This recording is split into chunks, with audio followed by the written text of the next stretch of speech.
Well, thank you, Mr. Nuruddin Abdallah, editor, 21st Century Chronicle, former assistant editor, Daily Trust, for your time this morning. But we go straight to our first topic. Of course, you know that most of the stories on the front pages this morning talked about Nigerian government, the Nigerian government rescuing or evacuating Nigerians in Sudan to avoid the crisis. This morning, we have an update from a student of the Faculty of Medicine, Sudan International University, Biliamino Mohammed Benji. He joins us from Sudan. Thank you for joining us this morning, Biliamino.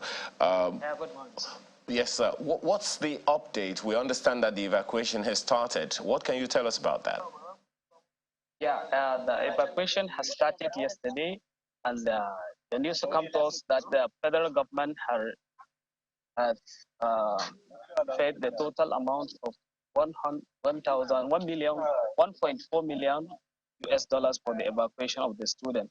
And Alhamdulillah, our student yesterday has even they are on the way to Egypt. And the remaining student, inshallah, we expected more buses to come today to take some of the students. Well, the information we have, just to be clear, from the Minister of Foreign Affairs is that the money is $1.2 million. Was that an error on your side when you said $1.4 million, or that's what you're aware of? Yeah, I have even saw the receipt for the transaction of the money. It is 1.2 million US dollars. Just to be clear, did you say 1.2 or 1.4? 1.2. Okay, $1.2 million. All right. Now, how many people have been evacuated and how many people are waiting for evacuation? The estimated number of the students to be evacuated is about 3,005 students and community living in Sudan. And yesterday, 10 buses have arrived. Each bus carries 59 passengers. Okay, so yeah. Now, what's the plan to take the other people? Yeah, what they said, the company which have been contracted to transport the student said that they cannot provide more buses because of the security issues. They provided maybe 10. After 10 buses have left the Khartoum, then 10 will come back and take others. Oh, well, it seems there's a hanging there, but if you're still with us, Biliamino, please confirm. Because, I mean, you just talked about security concerns, which of course has been a concern for everyone, and wondering how that is being tackled, how Nigerians in Sudan are coping. You remember the conversation we had, was it on Monday or Tuesday, about how Nigerians are coping. The information we have is that they are not living quite nicely at this point, and that is very, very concerning. And indeed, we recall the conversation we had with the student from Sudan yesterday, and he had quite a lot to share with us about the difficulty they experience in terms of accessing food, in terms of accessing credits, to even purchase credit for power supply has been difficult. And he said how they've been able to cope in recent times was because they had stockpiled food for this difficult time. And, it says a lot about the humanitarian situation in Sudan at the moment. We're talking about thousands of students. What about those that have not, had that foresight to do the same? But it's cheery to note that rescue has come for them and the evacuation process has begun. And the federal government is also prioritizing women and children in this process. I believe that we have Biliamino back.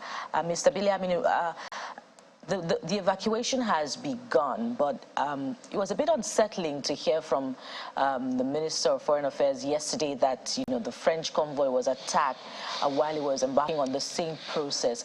And then add to that, the 72 ceasefire, I believe, is going to lapse today. How does that make the Nigerian students feel amid this process? What are the assurances that travel through to Cairo will be safe, all through, seamless? Yeah, the embassy has.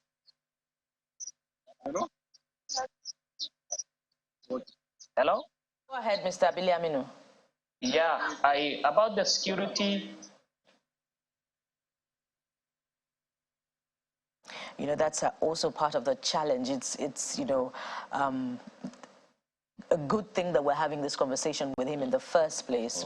You know, the student yesterday also talked about how there have been disruptions to the internet system in Sudan over time, and we also experienced disruptions while we had our conversation with the young man yesterday. So we hope that we'll be able to get him back, but you know. Hopefully we'll be able to get him back, and perhaps a huge lesson also for us to pay attention to all that is necessary.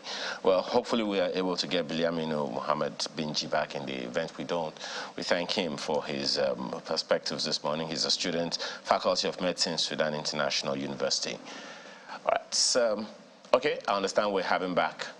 Yes, can you hear me? Yeah, I can hear you. Okay, yeah. Where my colleague was asking about the security situation, particularly given the conversation that we heard in Lagos here about the attack on the French convoy.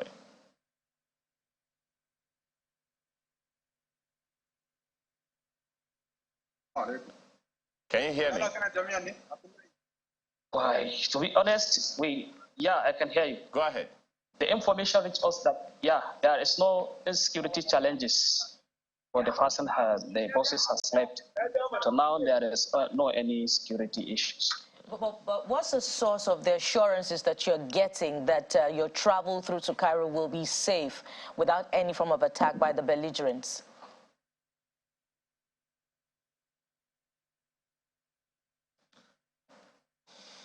Oh, well, indeed.